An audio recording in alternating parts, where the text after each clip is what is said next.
ගොඩරු පෙළ ඩිග්‍රියට පුළුවන් ද රස්සාවල් හොයාගන්න. එම්හෙගුම් සනසල ඉන්නට රැගනන්දු කන්නේට පස්සරන් උදව් වෙන්නකෝ. අයියෝ මොන මගුලක්ද මන් දන්නේ. මෙන්න එකකින් බලා ගන්නකෝ.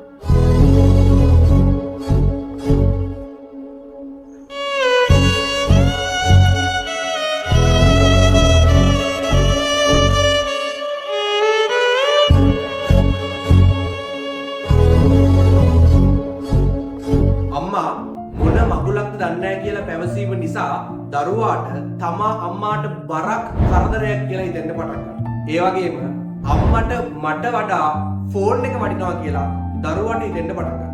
මේක දරුවාගේ ආත්ම අභිමාන නැති වෙන්න විශාලම හේතුවක්. දෙවෙනි කාරණාව තමයි දරුවෝ ඉගෙන ගන්නේ දෙමාපියෝ කියන දේවල් වලින් නෙවෙයි දෙමාපියෝ කරන දේවල් වලින්. ඉතින් අම්මා ෆෝන් එක ඔබ ඉඳලා අනාගතයේ දවසක දරුවා පාඩම් නොකර දරුවා ෆෝන් එක කොනකොට දරුවට අවවාද දෙන්න ගියාම ඒ දේවල් පිළිගන්න දරුවෝ ලෑස්ති වෙන්නේ නැහැ. තුන්වෙනි කාරණාව තමයි දරුවා අම්මගේ උදව්වක් ඉල්ලුවාම ඒක ප්‍රතික්ෂේප කරන එක ඊටම භයානක කාරණාවක්. මොකද ඒකෙන් වෙන්නේ අනාගතයේ දරුවාට ප්‍රශ්නයක් ආවට පස්සේ ඒ ප්‍රශ්නේ දෙමව්පියන්ට කියන එක වෙනුවට වෙනත් ක්‍රමවේද හරහා ප්‍රශ්නයට විසඳුම් හොයන්න දරුවෝ පෙළඹෙනවා. ඉතින් මේකෙන් දෙමව්පියන් සහ දරුවන් අතර තියෙන සම්බන්ධය ඊටාම ඉක්මනින් විනාශ වෙලා යන්න පුළුවන්. හතරවෙනි කාරණාව තමයි මේ හරහා දරුවාට ඉගෙනීමට ඇති උනන්දුව නැති වෙලා යන්න පුළුවන්.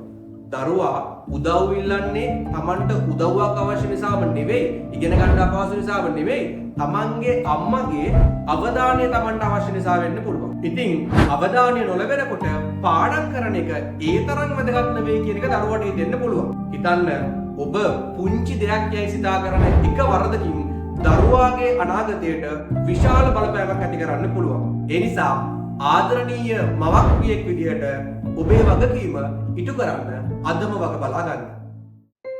චරිත් ගිම්හාන් විභාගයට ජීවිතයට ජයගෙනෙන සොඳුරු ඇදුරා.